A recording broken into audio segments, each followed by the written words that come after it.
महिना कोखमा राखी तिमीले भित्रायो मलाई यो संसारमा बोकी।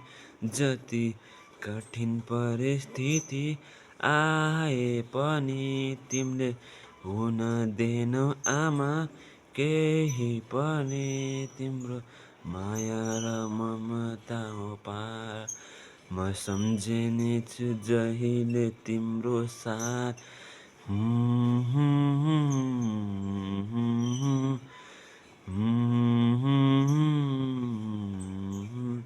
क्षमा पाऊ आमा यतिमा बात गल्ती भए, तिम्रो मायाको आभारमा आजसम्म बाँचिरहे।